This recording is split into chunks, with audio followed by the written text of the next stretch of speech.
போட்டாங்க தீக்குள்ள போட்டாங்க. ஐயோ என்னாச்சு? ராஜாவின் பொச்சலைய பண்ணின்னு சொன்னாங்க. போடுங்கன்னு சொன்னாங்க. சரியா பண்ணியல மூவர் பண்ணியது போய் சொன்னாங்க. அப்புறம் என்னாச்சு? சொன்னாங்க போட்டாங்க போட்டாங்க போட்டாங்க சொன்னாங்க.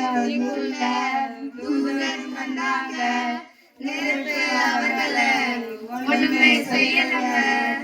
மூவரும் விசுவாசத்தால் பாடுகளை செய்தாங்க. நீயும் விசுவாசத்தால் பாடுகளை செய்தீர்கள். ஜெய் ஹோ ஜெய் தியா சுமசிக்கோ ஜெய் ஹோ. ஜெய் ஹோ ஜெய் தியா சுமசிக்கோ ஜெய் ஹோ. ஜெய் ஹோ ஜெய் தியா சுமசிக்கோ ஜெய் ஹோ. ஜெய் ஹோ ஜெய் தியா சுமசிக்கோ ஜெய் ஹோ. இயேசுவானவரை கிறிஸ்து என்று விசுவாசிக்கிற எவனும் அவராலே பிறந்திருக்கிறான். பிறப்பிக்கப்பட்டவனிடத்தில் அன்பு கொதிக்கிற எவனும் அவரால் பிறப்பிக்கப்பட்டவனிடத்திலும் அன்பு கொதிக்கிறான். 1 யோவான் 5:1. நாம் தேவனிடத்தில் அன்பு கொண்டு அவருடைய கற்பனைகளை கை கொள்ளும் போது நாம் தேவனுடைய பிள்ளைகளிடத்தில் அன்பு கூறுகிறோம் என்று அறிந்து கொள்கிறோம். 1 யோவான் 5:8. 1 யோவான் 5:2.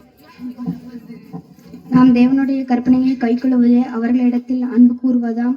அவருடைய கற்பனைகள் பாரமானவைகளும் அல்ல. 1 யோவான் 1:5.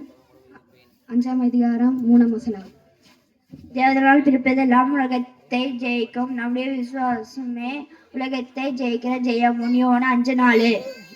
இயேசு கிறிஸ்துவாகி இவர் ஜலத்தினாலும் இரத்தத்தினாலும் வந்தவர். ஜலத்தினாலும் மாத்திரமல்ல, ஜலத்தினாலும் இரத்தத்தினாலும் வந்தவர். ஆவியானவர் சத்தியமாகையால் ஆவியானவர் சாட்சியிடுகிறவர். 1 யோவான் 5:6. பரலோகத்தில் சாட்சியிடுகிறவர் மூவர், பிதா, வார்த்தை, பரிசுத்த ஆவி. இம்மூவரும் ஒன்றாயிருக்கிறார்கள். 1 யோவான் 5:7. பூலோகத்திலே சாட்சியிடுபவர்கள் 3, ஆவி, ஜலம், இரத்தம் என்பவைகளே இம்மூன்றும் ஒருமைப்பட்டிருக்கும். 1 யோவான் 5:8.